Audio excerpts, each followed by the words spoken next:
7. Most horrifying private acts of Emperor Caligula. That went too far in the long and turbulent history of the Roman Empire, few rulers left behind a legacy as disturbing as Emperor Caligula.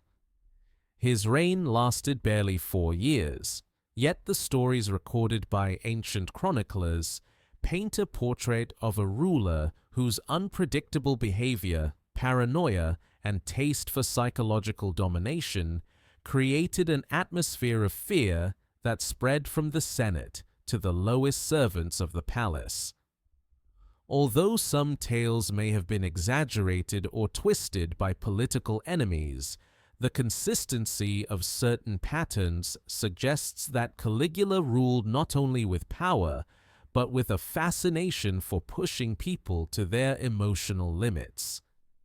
Here are 7 of the most unsettling episodes attributed to him. 7 private acts that went far beyond the boundaries of reason. Act 1. The Feast of Voiceless Obedience.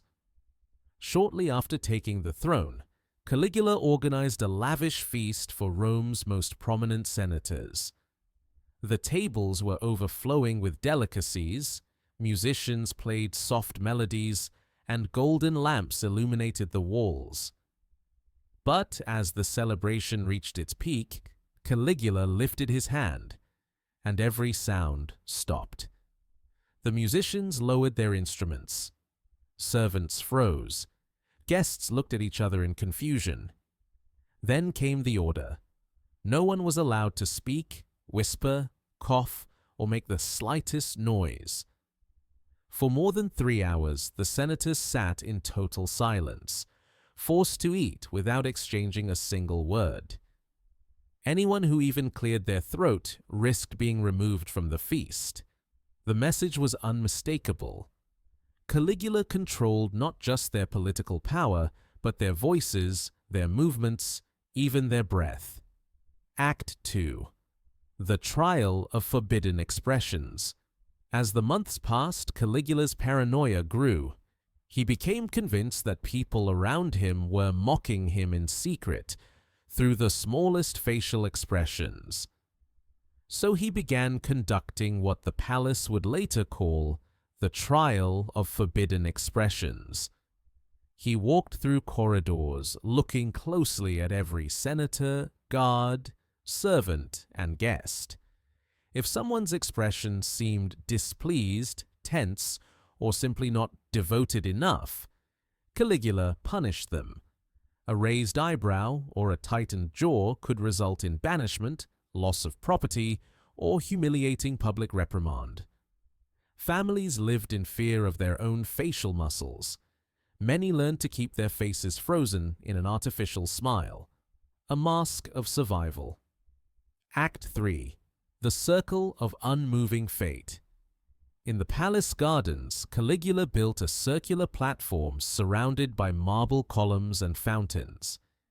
It became the stage for one of his most unsettling inventions, a psychological endurance test. He would order someone, a senator, an ambassador, even a high-ranking officer, to stand in the center of the circle. The rule: stand completely still. Caligula watched from a decorated throne, observing every breath. Sometimes the ordeal lasted minutes, other times more than 4 hours.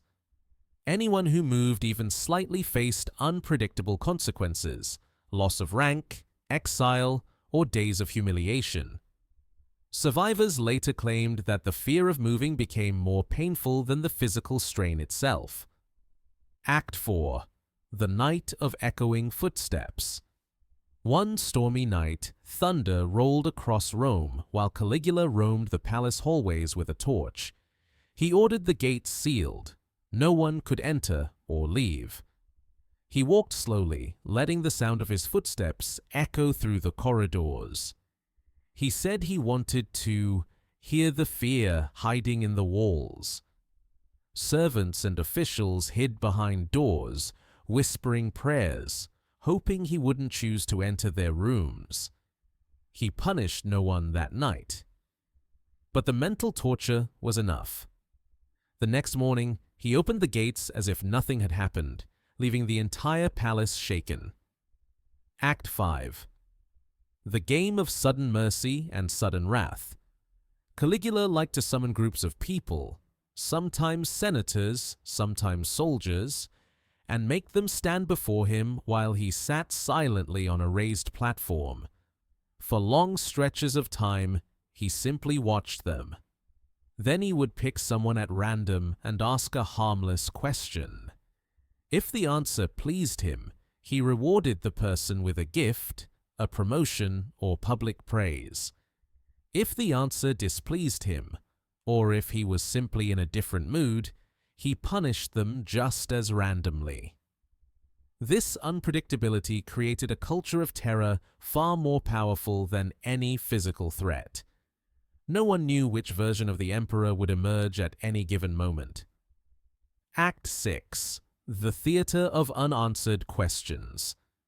During one high-profile gathering, Caligula stood before a hall filled with senators and announced that he would answer any question they asked. But whenever someone dared to speak, he ignored them entirely. He stared past them, gazed at the ceiling, or inspected his own hands as if they didn't exist. One by one, senators lowered their heads in embarrassment while others trembled, unsure whether silence or participation was more dangerous. Hours passed. No question was ever answered. Caligula left the hall without comment, leaving Rome's political elite humiliated and powerless before a ruler who played with their dignity as if it were a game. Act 7. The Assembly of Motionless Submission. In one of the most chilling episodes, Caligula summoned the entire Senate to the imperial theater. He forced them to sit in the front rows while he appeared on an elevated balcony. He said nothing. He made no announcement. He simply stared at them. For more than 2 hours, no one dared move. The heat, the fear, and the pressure of his silent gaze weighed on every man in the room. Some felt dizzy, others trembled. A few nearly fainted. And then, without warning, Caligula left. He offered no explanation, no decree, no purpose. The silence itself had been the punishment, a demonstration that he could command complete submission without uttering a single word. Final reflection. Although many ancient sources exaggerated Caligula's actions, these stories reflect a deeper truth. He ruled through fear, unpredictability, and psychological oppression. His legacy is not only one of political chaos, but of emotional torment, a reminder of how destructive unchecked power can be.